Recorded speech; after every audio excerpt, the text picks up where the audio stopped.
नमस्कार.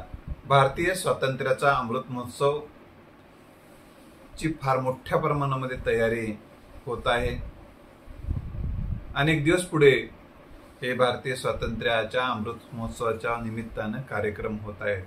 ही अत्यंतिक आनंदाची गोष्ट आहे. या निमित्ताने आपण काही गोष्टी याकडे सकारात्मक दृष्टिकोनातून पाहणं नितांत गरजेचं आहे.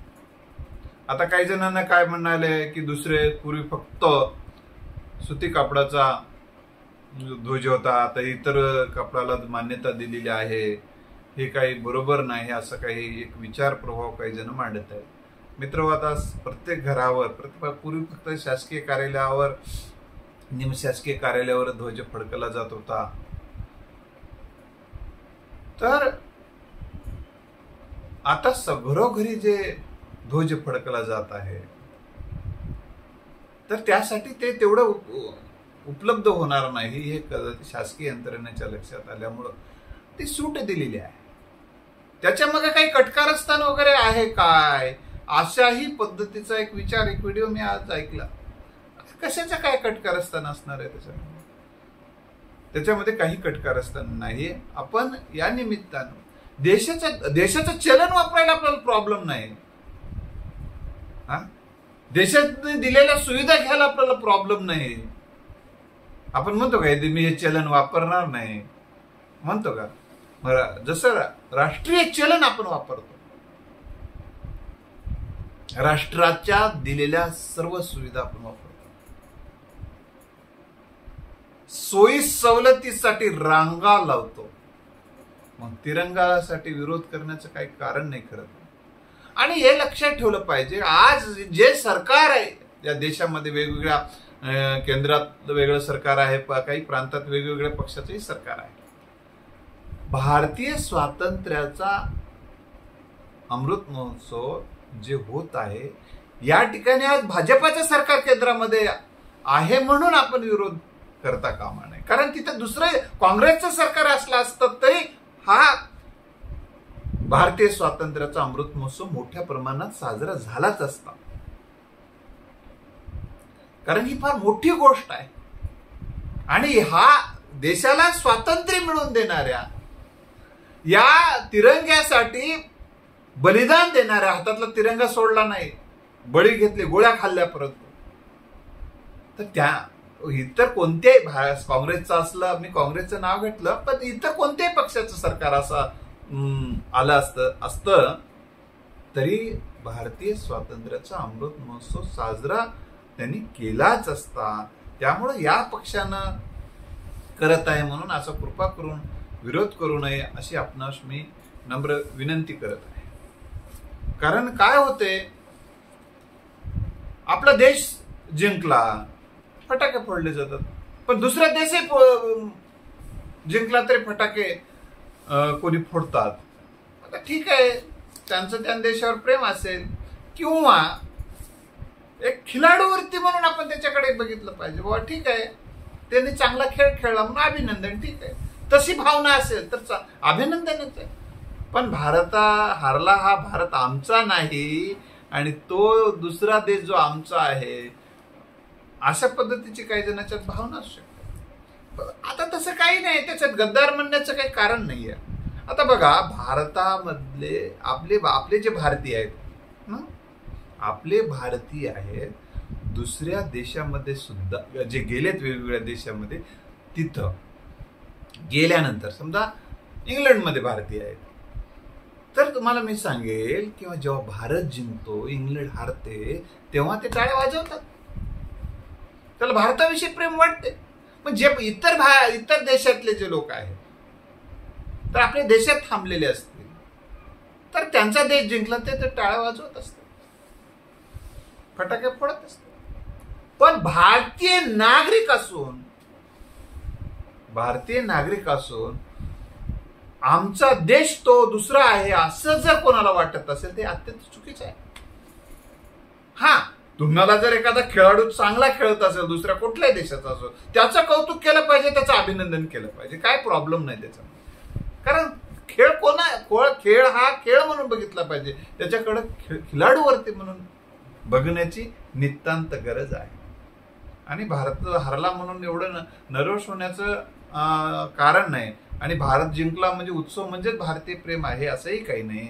तर भारतामधल्या ज्या ज्या चुकीच्या गोष्टी आहेत, जे की भारताला मागं नेणारे आहेत, त्या गोष्टी आपल्याला बंद करता येणं हे खरं भारतीय प्रेम आहे. आणि भारताला पुढे नेण्यासाठी ज्या ज्या गोष्टी करणं प्रत्येक भारतीय नागरिकाचं काम आहे. कारण भारत आपला मागा आहे, आपला देश मागा आहे, आपल्या देशात हेच नाही, आपल्या देशात तेच नाही, असं आपण रडगाणं किती दिवस गायचं. मी तुम्हाला सांगेन की प्रत्येक माणसानं आपल्या पायाखालची जमीन जर स्वच्छ करत करत माणूस पुढे गेला, मग प्रत्येक भारतीय माणसानं आपलं घर आणि आपला रस्ता जर स्वच्छ केला तर देश स्वच्छ होऊ शकतो. आपणच घाण करायची रस्त्यावर आणि म्हणायचं रस्त्यावर घाण आहे. ही घाण काय तुमचा येऊन काय पंतप्रधान काढणार आहे काय? ही जी मनोवृत्ती आहे, हे आळशी मनोवृत्ती आहे, प्रावलंबी मनोवृत्ती आहे. सगळं काही मला ही भिकारी मनोवृत्ती जी आहे, मलाच द्या, मला द्या द्या द्या आणि काही द्या. मला मागाय, आपणच मागत राहायचं, काही द्यायचं नाही. आपल्याला देता स्वच्छता करता येते ना, एखादं झाड लावता येते ना, अंगामध्ये रक्त असेल तर रक्तदान करता येते ना. हे देशप्रेमच आहे, हे देशभक्ती आहे, हे देशसेवा आहे. ह्याच्यामध्ये हे करता येत नाही का? तर भारतीय अभिमान असणं. आता तुम्हाला असं काही जणांचा असाही प्रश्न आहे की झेंडा लावल्यानंतर घरावर देशप्रेम वाढणार आहे का? मग काही प्रश्न असतात. अरे बाबा, आपल्याला ते एक प्रतीक म्हणून आपण वापरलं पाहिजे. आपण सगळे भारतीय आहोत, ही भावना एक सातत्यानं ज्या भावनेला आपण खतपाणी घालतो ती भावना विकसित होऊ शकते. ही भावना विकसित करण्याचा तो एक भाग आहे, समजायचं. तो भाग आहे असं एक समजायचं आहे. दुसरा महत्वाचा मुद्दा मित्र, या भारतातला भारतीय अमृत महोत्सवाच्या निमित्तानं केवळ हर घर तिरंगा नाही, तर प्रत्येक घरामध्ये एक वृक्ष जर आपण लावला या निमित्तानं, तर या देशामध्ये ते तर अजून प्रत्येक व्यक्तीनं जे लावू शकते, जे अपंग नाही, जे चालू शकत नाही, किंवा जे रुग्ण आहे, घरात आता झोपूनच बसलाय, जेव्हा बाळ आहे ते बाळाला लावता येत नाही छोट्या, पण ज्यांना लावता येईल अशा प्रत्येक व्यक्तीनं जर झाड लावलं, एक वृक्ष जर घरामध्ये लावला, किंवा वृक्ष नुसतं बी टाकलं, त्याच्या जोपासना करण्याची प्रार्थना जर घेतली, 15 ऑगस्टला जर वृक्ष इतके उपलब्ध नाही झाले, समजा काही कारण असतं, एखादा वृक्ष, किंवा मी ते लावणार आहे, एखादा वृक्ष मी लावणारच आहे, असा संकल्प जर केला तर या देशामध्ये जे प्रदूषण आहे ते प्रदूषण कमी व्हायला प्रचंड प्रमाणामध्ये मदत होणार आहे. तर आपण ते एक काम जर आपण करू शकलो तर नक्की याच्यात एक मदत होणार आहे. याचबरोबर आपल्याला हे काय करता येईल का? मग एक जण मला प्रश्न काल विचारला, सर अजून काय करता येईल का तिरंगा बरोबर? तर मला काही गोष्टी या निमित्तानं आपल्याला समोर मी ठेवणार आहे. प्रत्येक घरामध्ये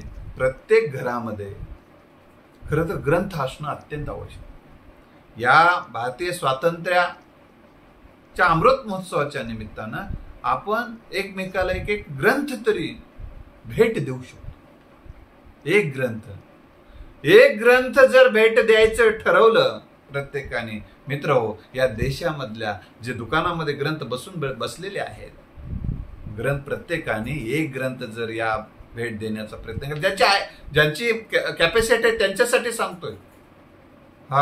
ज्यांनी संध्याकाळी काम केल्यानंतर, दिवसभर काम केल्यानंतर संध्याकाळी ज्यांच्या जेवणाची व्यवस्था आहे होते, अशा माणसांसाठी मी हे बोलत नाही. आणि सर्वांनाच ग्रंथाची गरज आहे, वाचतील असं काही नाही. काही जण निरक्षर आहेत, ही निरक्षरता दूर करणं हे सुद्धा एक आव्हान आहे. ते सुद्धा आपण पूर्ण करण्यासाठी कटिबद्ध राहणं सुद्धा हे आपण कटिबद्ध होण्यासाठी प्रार्थना करणं आवश्यक आहे. मी जे सांगत होतो तुम्हाला, तर हे ग्रंथ म्हणजे जे राष्ट्रप्रेमाने ओथंबलेले आहे, जे आपल्या सर्व व्यक्तिमत्व विकासाच्या अनुषंगानं उपयुक्त आहे, जे प्रत्येक घरामध्ये भारतीय संविधान गेलं पाहिजे, तर भारतीय संविधानाची गिफ्ट आपण दिली पाहिजे. आणि आपण तो फोटो, जसा तिरंगाचाच फोटो आपण अपलोड करणार आहोत, तसं एक पुस्तक देऊन सुद्धा आपण सोशल मीडियामध्ये टाकू शकतो. आता गव्हर्नमेंट तिथं करेल की आता काय माहिती नाही, परंतु ग्रंथ जर दिले तर वाचन संस्कृती वाढली, कारण मेंदू विकसित झाला. वाचन संस्कृती वाढली, मेंदू विकसित झाला, तर देश विकसित व्हायला मदत होते ना, कारण मेंदू देश विकसित करते. मेंदूमुळे देश विकसित होतो ना, कारण हे माणसाने प्रतिसृष्टी निर्माण केली आहे. आकाशात उडणारा पक्षी हा निसर्गाचा भाग आहे, सृष्टीचा भाग आहे, प्रकृतीचा भाग आहे. पण या विमान उडवणं, विमान चालणं हे संस्कृतीचा भाग आहे, ती मानवनिर्मित गोष्ट आहे. अशा मानवनिर्मित गोष्ट आहे ग्रंथ सुद्धा, आणि ग्रंथाने जीवन घडवते. आणि म्हणून शीख धर्मीय माणसं ग्रंथाला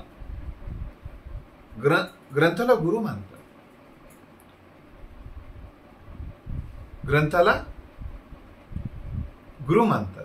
असं प्रत्येकाने असं ग्रंथाचं महत्व, ग्रंथ हेच गुरु, हे महत्व या निमित्तानं आपण पटवण्यासाठी, म्हणून या देशातल्या लेखकांना, या देशातल्या प्रकाशकांना, या देशातल्या ग्रंथच्या निर्मिती प्रक्रियेमध्ये सर जे घटक आहेत त्यांना एक ऊर्जित अवस्था मिळेल आणि वाचन संस्कृती या देशामध्ये वाढवायला मदत होईल. कारण वाचनाची जर सवय लावली, इतर अनेक अनावश्यक सवयी आपोआप कमी होतील. म्हणून हे वाचन संस्कृती वाढवण्याच्या दृष्टिकोनातून काही स्पर्धा ग्रंथावर आधारित आपण घेऊ शकतो. या देशासाठी आवश्यक काही ग्रंथ देऊ शकतो. आता आम्ही आमच्या लक्षवेध फाउंडेशनच्या माध्यमातून,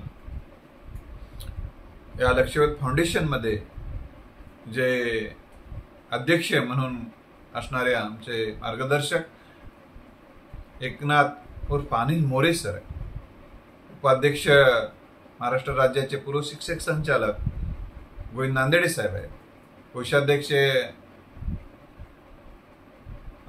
सेवानिवृत्त उपमुख्य कार्यकारी अधिकारी शिवाजीराव कपाळे साहेब आहेत,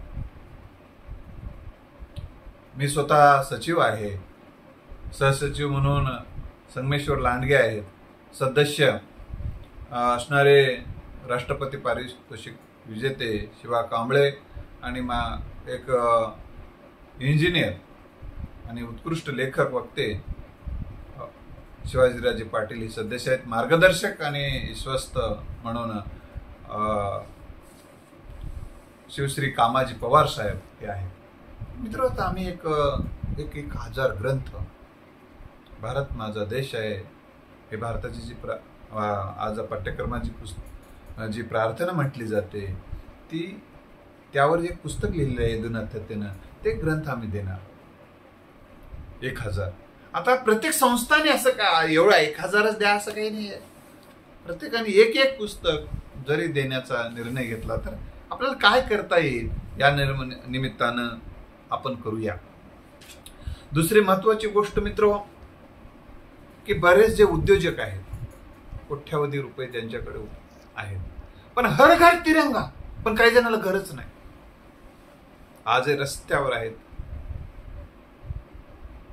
भटके आहेत, त्यांना गाव नाही. अनेकांना आजही राशन कार्ड नाही, आधार कार्ड नसणारी काही माणसं या देशात आजही सापडतात.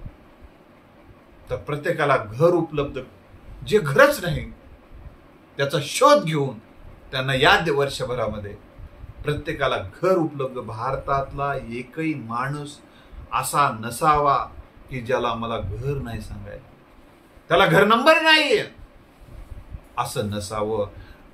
तो सध्या झोपडीत राहतोय, हे झोपडीच्या निर्मूलनाचा कार्यक्रम सुद्धा, झोपड्या हटाव नाही, झोपड्या जिथं आहे तिथं घर निर्माण करण्याचं काम या देशात जर झालं तर जगामध्ये आपला एक मेसेज जाईल, चांगला मेसेज जाईल.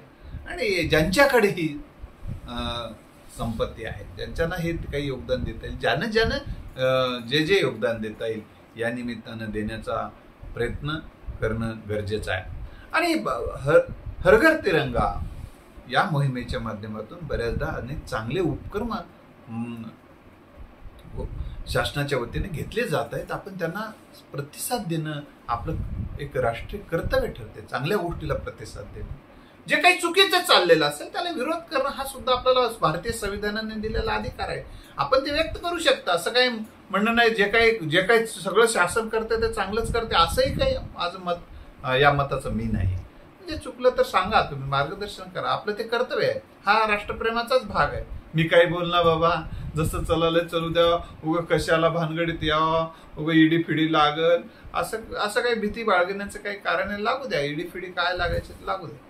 बरं, जे चुकीचं चाललंय त्या चुकीतला चूक म्हणायलाही शिकलं पाहिजे ना. याला यासाठी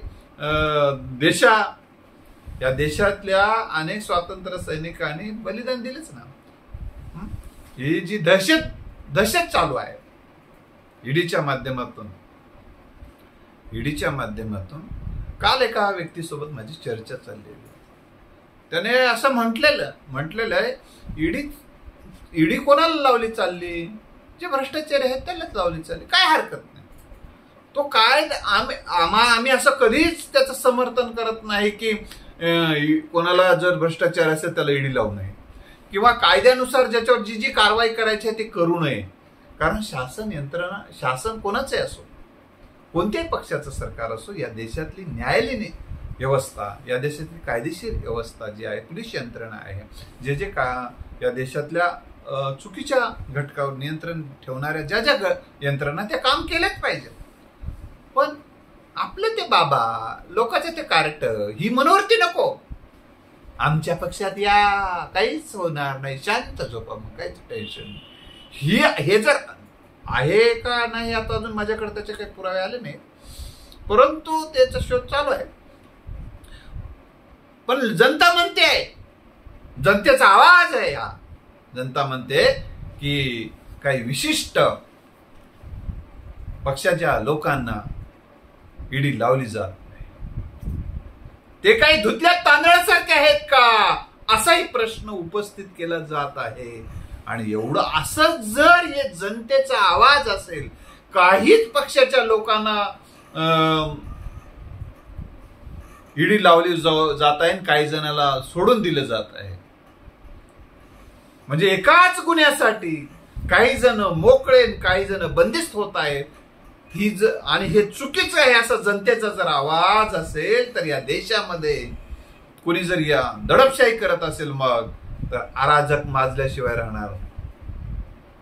आणि हे सरकार उलथून टाकलं जाऊ शकते मित्र, टाकलं जाऊ शकतं. असं जर अन्याय होत आहे ही जनभावना, कारण जनता बदलल्यानंतर सरकार बदलतात. जनता बदलली, सरकार बदलतं. जनतेची भावना बदलली. साधा 10,000 रुपयापर्यंत कर्ज माफ करण्याच्या घोषणेनं या देशातलं सरकार बदललं होतं. शेतकऱ्यांनी बदलून टाकलं होतं. बदलू शकते, असं कोणी गैरसमजत राहायचं काहीच कारण नाही. मी तर एवढंच सांगेल की जो कोणी चुकीचं असेल त्याला शासन करणं, जे कोणी या देशातला भ्रष्टाचाराची कीड दूर करणं आवश्यक आहे. पण भ्रष्टाचाराला खतपाणी घालणारी यंत्रणा या देशामध्ये काही याच सरकारच्या काळात नाहीये. ती पिढ्यानपिढ्यापासून चालत आलेल्या देशात भ्रष्टाचार, असं काही नाही. तर ह्या भ्रष्टाचाराचं निर्मूलन करण्यासाठी सर्वांनी प्रयत्न करण्याची गरज आहे. छोट्या छोट्या गोष्टीला अडवलं जातं.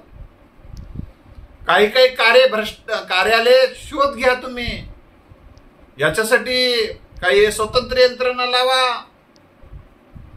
एक फाईल दुसऱ्या टेबलवर जाण्यासाठी पैसे दिले जातात, पैसे घेतले जातात, आणि पैसे देणाऱ्यांची फाईलच गायब केली जाते, पैसे न देणाऱ्याची फाईलच गायब केली जाते, त्यातले कागद काढून टाकून दिले जातात आणि त्याची फाईल अडवली जाते. एकानं पैसे दिला की फाईल पुढे, आणि ते एकानं पैसे दिला नाही, मी पैसे देत नाही म्हटलं की त्याची फाईल तिथंच पुन्हा परत येते. एकाच गोष्टीसाठी या देशामध्ये, कारण ते सांगतात हे कागद याच्यात नाही, हे नाही, मग अपूर्ण फाईल आहे. पूर्ण कधी होईल? एक तर कागद द्या पूर्ण, नाही तर पैसे द्या कागदाच्या ऐवजी. असा प्रकार या देशात आजच्या काळात देशाचा अमृत महोत्सव साजरा होताना आहे. याबद्दल सुद्धा जनजागृती करणं म्हणजे देशप्रेम आहे. एखाद्या माणसाला मजबूर केले जाते, पैसे देण्यास त्याला भागच पाडलं जाते, त्यानं दिला नाही रे माय की संपलाच. ही घातक प्रवृत्ती आहे. अहो एवढंच नाही, 60 वर्ष माणसं पैसे द्यायला आणून देणाऱ्या जे लोक आहेत, काही त्याच्या घरी पैसे आणून देतात, ज्याचा पैसे घेऊन जातात त्याच्याकडून. याचा शोध घ्या. असे अनेक प्रवृत्ती आहेत, अनेक घटक आहेत. तर भारतीय स्वातंत्र्याचा अमृत महोत्सव आपण साजरा करत असताना एका भारतीयाकडून दुसऱ्या भारतीयांना त्रास होणार नाही ही काळजी घेणं, एका भारतीयाने दुसऱ्या भारतीयांना विनाकारण त्रास दिला जाणार नाही याची काळजी घेणं, हे भारतीय प्रेम आहे. भारतावर असणारं आपलं प्रेम आहे. हे प्रेम या निमित्तानं व्यक्त होणं आणि त्या प्रेमाचा विकास होणं म्हणजे देशाचा विकास होणं आहे. त्यासाठी आपण काय करता येईल का? आणि जे मानव निर्मित भेद आहे त्याला खतपाणी घालणाऱ्या यंत्रणेचा द्वेष, त्यांचा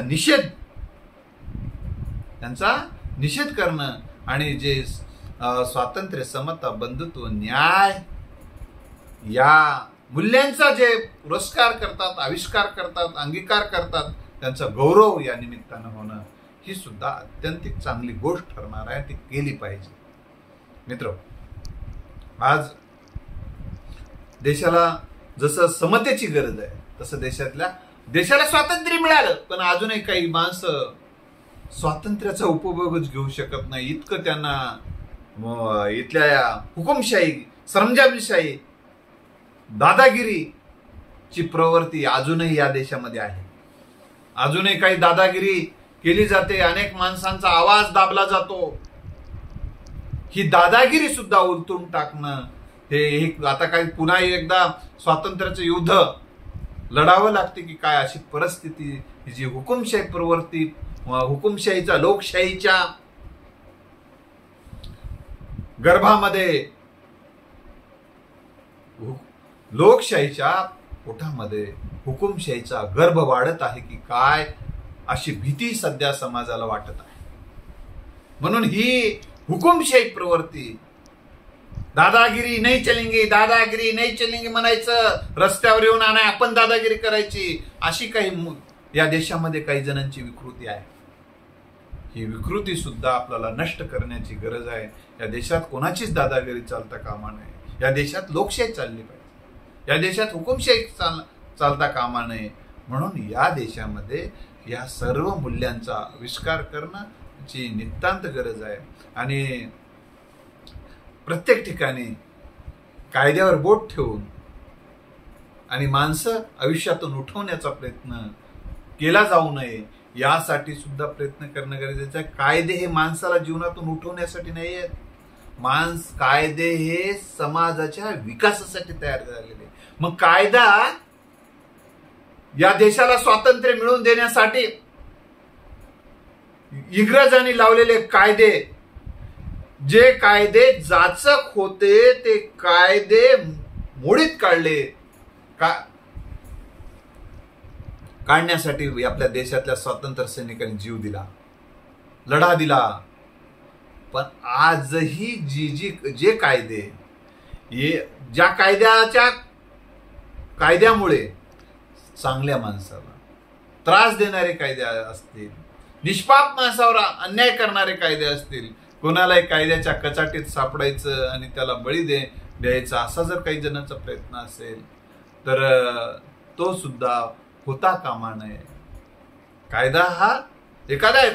कोणताही कायदा जर या समाज हिताच्या विरोधात जात असेल तो कायदा सुद्धा दूर केला पाहिजे. यासाठी सुद्धा प्रबोधनाची चळवळ निर्माण होण्याची गरज आहे. या देशातला माणूस समृद्ध झाला पाहिजे. या देशातल्या माणसाची विकास शारीरिक विकास, मानसिक विकास झाण्यासाठी भारत सरकार योग साधनेला महत्व देत आहे. ही चांगली गोष्ट, कारण यामुळे शरीर सदृढ राहते, मन सदृढ राहायला मदत होते. योगासन स्पर्धा जे होणार आहेत किंवा दुसऱ्या सूर्यनमस्कार स्पर्धा होणार आहे, त्या निमित्ताने इतरही स्पर्धा होतीलच, वेगवेगळ्या वाढतील आता अजून. तर याला विरोध करण्याचं काहीच कारण नाही. सूर्यनमस्कार ठीक आहे, त्यातले जे मंत्र म्हणायचे नका म्हणू, पण सूर्यनमस्कार करायला काय प्रॉब्लेम आहे? सूर्यनमस्काराने शारीरिक आणि मानसिक अनेक लाभ होतात, ते सायंटिफिक सिद्ध झालेलं आहे. मग त्याला विरोध करण्याचं काही कारण नाही, कोणी करू पण नाही. त्या स्पर्धेमध्ये सुद्धा त्यामध्ये सर्व युवकांनी, सर्वांनी सहभागी व्हावं, त्याला विरोध करू नये, अशी या निमित्तानं आपल्याला मी विनंती करत आहे. जे काही वेगवेगळ्या स्पर्धा, लेखन स्पर्धा घेतल्या जात आहे, त्यामुळे लेखन संस्कृतीला एक प्रकारे चालना मिळणार आहे. लेखन संस्कृतीला चालना मिळणार आहे. या देशातला लेखक आवश्यक आहे देशातले, कारण लेखक आहेत, कवी आहेत, साहित्यिक आहेत, म्हणून या देशातली चित्रपट यंत्रणा आहे. चित्रपट कशावर निर्माण होते? लेखकात किती चित्रपटातले कथा लिहिणारे, कथा ज्यांच्या साहित्य कृतीवर लिहिले जातात, किती साहित्य कृतीवर कथा किती साहित्यिकांचा गौरव होतो, किती साहित्यिकांना माहित आहे जनतेला. हे सुद्धा माहीत झालं पाहिजे. ही सगळी चित्रपटसृष्टी लेखक, कथा लेखक आणि पटकथा लेखकावर अवलंबून आहे. अनेकांच्या कादंबऱ्यावर, अनेकांच्या कथेवर हे चित्रपट चालतो. त्यातले संवाद लेखक हे लेखकच आहे. त्यांचाही गौरव या निमित्तानं होण्याची गरज आहे. ज्या राष्ट्र घडवण्यासाठी एकाच व्यक्तीची गरज नसते, की हे राष्ट्र सर्वांना घडवावं लागतं. हे पर्वत उचललं ना, गिरी पर्वत, सगळ्यांनी बोट लावावं, म्हणजे देशाचा विकासाचा गरज. आणि हा पर्वत सगळ्यांनी उचलायचा असतो, एकट्याने मीच केलो नाही, मीच होत नाही काही, सर्वांच्या प्रयत्नानं होते. एका बोटाने जेवता येते का? 5 बोट लागतात. एकच बोट मीच केलं, एक बोट केलं असं नसते, हे सगळे बोट कामाला येते. तर मित्र, या निमित्तानं ही जी कार्यसंस्कृती आहे, कार्यसंस्कृतीचा सन्मान झाले, काम करणाऱ्या माणसांचे सन्मान झाले पाहिजे. यासाठी वेगवेगळ्या पातळीवर वेगवेगळ्या प्रत्येकाने, आता शासनच सगळं करेल का? नाही, वेगवेगळ्या व्यक्तीने आपल्याला जे जे काही उपक्रम राबवता येतील ते तर राबवण्याची गरज आहे. आता काय रांगोळी, स्वच्छ कपडे, नवे कपडे त्या दिवशी घालावे वगैरे, अशा पद्धतीची सूचना दिल्या जात आहेत. चांगली गोष्ट आहे ना. आपण बघा, दीपोळी ज्या दिवशी केली जाते, दीपोळीच्या दिवशी एक वातावरण, ते प्रदूषण करून यायचं नाही, फटाके फोडायचे नाहीत, परंतु फटाके फोडून, हे शासनाने ह्या सध्या कडक निर्देश दिले पाहिजे, फटाके फोडून प्रदूषण करू नये. परंतु रांगोळ्या काढणं, स्वच्छ नवे कपडे ज्यांना शक्य आहे त्यांना नवे सगळे कपडे वापरणं आणि उत्साहानं आपला एक झेंडा आपल्या प्रत्येकाने घरावर उपरणं, त्याचा फोटो काढणे, एक आनंदाचा क्षण आहे. आनंद निर्मिती केले तर घरामध्ये, या निमित्तानं उदासीनता, नैराश्य दूर व्हायला मदत होते. आनंदाची निर्मिती होणार आहे. त्या दिवशी एक आनंदी वातावरण तयार होणार आहे. उदासीनतेचं, नैराश्याचं वातावरण दूर व्हायला मदत होणार आहे. म्हणून या दिशेने आपण प्रयत्न करणं गरज आहे. आनंदाचा उत्सव आहे. तर काही जण त्याला कोणत्याही गोष्टीला नावं ठेवण्याची काही गरज नाही. काही विषय भावनिक असतात. आता याच्यानं कोणते प्रश्न मिटणार आहेत म्हणलं एकजण, कोणते? रांगोळी काढल्यानं, झेंडा लावल्यानं कोणते प्रश्न मिटणार आहेत? हो, प्रत्येक प्रश्न काही भावनिक विषय असतात. आणि आनंदाची भावना निर्माण होणं, उदासीनता, नैराश्य या भावना दूर व्हायला थोडं मदत होते, असं नाही. आणि त्यामुळे आपण सर्व भारतीय आहोत, ही भावना विकसित पाहायला हे सर्व भारतीय, बघा आमचा देश आहे, देश कसा सजलेला आहे, नटलेला आहे, माझा देश आहे, असं या निमित्तानं वाटणं हे सुद्धा एक चांगली गोष्ट आहे. हे निमित्त आहे. आणि त्याच्यामुळे त्या प्रत्येक गोष्टीकडे निगेटिव्ह दृष्टिकोनातून न पाहता पॉझिटिव्ह दृष्टिकोनातून आपण पाहूया. आपण याचा अर्थ भारतीय स्वातंत्र्य महोत्सव साजरा करत आहोत. काही गोष्टी अजूनही विकासाची प्रक्रिया आहे, निरंतर चालणारी प्रक्रिया आहे. विकासाचे अनेक घटक आजही राहिलेले आहेत. अनेक आजही काही ठिकाणी लाईटची व्यवस्था नाही, काही ठिकाणी मी आजही अगोदरही सांगितलं, काही जणांना अजून घरं नाहीये, काही जणांना काही ठिकाणी अजूनही व्यवस्थित शाळा नाहीये, आजही पत्र चौबाजूने पत्र, शाळा महाविद्यालयात अजूनही अशाही व्यवस्था आहे. काही रस्ता नसणं, हे लाईटची सोय नाही, अनेक ठिकाणी अंधारात आहेत आजही माणसं, काही ठिकाणी रस्त्याला जातच नाही, रस्ताच जात नाही तिथपर्यंत. अशी यंत्रणा आहे, व्यवस्था आहे, ही चांगली यंत्रणा निर्माण करून बरं देशाचा खूप विकास झालेला आहे. झाला नाही असं नाही, देशातला आणि प्रत्येकाने आता त्या विकासाचा आपण लाभ घेत आहोत. पण मला देशाने काय दिलं असा प्रश्न या निमित्तानं उपस्थित न करता आपण या निमित्तानं म्हणजे करू नये असं म्हणत नाही. मला मिळालं नाही, ज्या गोष्टी मिळाल्या नाही तुम्ही म्हणा, त्या मागा, विधायक मार्गाने आंदोलनही करा आणि ते मिळवून घ्या, काही विषय नाही, त्याच्याबद्दल आमचं काही मत नाही. पण आपण काय दिलं या देशासाठी, आपल्या कृतीच्या माध्यमातून, आपल्या उक्तीच्या माध्यमातून, एक सकारात्मक वातावरण निर्माण करण्यासाठी आपण काय करत आहोत, यासाठी मी काय दिलो असाही एक विचार करून प्रत्येकाने जितकं शक्य आहे, प्रत्येकाने त्या दिवशी स्वच्छता अभियान आहे, आपण या निमित्ताने एका दिवशी स्वच्छता अभियान जर प्रत्येक गावात राबवलं गेलं, प्रत्येक गावामध्ये प्रत्येक घरातला किमान एक माणूस जर स्वच्छता अभियानात सहभागी झाला, प्रत्येक घरामध्ये जसं दसऱ्याला घर स्वच्छ केले जातात, तसं या स्वातंत्र्याच्या महोत्सवाच्या निमित्तानं शासनाने हे सुद्धा सांगितलं पाहिजे, बाबा प्रत्येकाने आपल्या घराची सुद्धा स्वच्छता करून घेणं, एक चैतन्यमय वातावरण निर्माणाला मदत होऊ शकते. म्हणून ह्याही निमित्ताने ह्या गोष्टी करणं गरजेचे आहे. आपण या भारतीय स्वातंत्र्याच्या अमृत महोत्सवाच्या निमित्तानं आपण आपल्या वाणीतून, लेखकांनी लेखणीच्या माध्यमातून, गायकांनी गीताच्या माध्यमातून, कलावंतांनी आपल्या कलेच्या माध्यमातून, प्रत्येकाने आपल्याला जे देता येईल, सगळं देत नाही, प्रत्येकाने जे काही देता येईल ते देऊया आणि हा देशाचा अमृत महोत्सव आपण आनंदाने, उत्साहानं साजरा करण्यासाठी कटिबद्ध होऊया, एवढी भावना व्यक्त करून थांबतो. जय हिंद.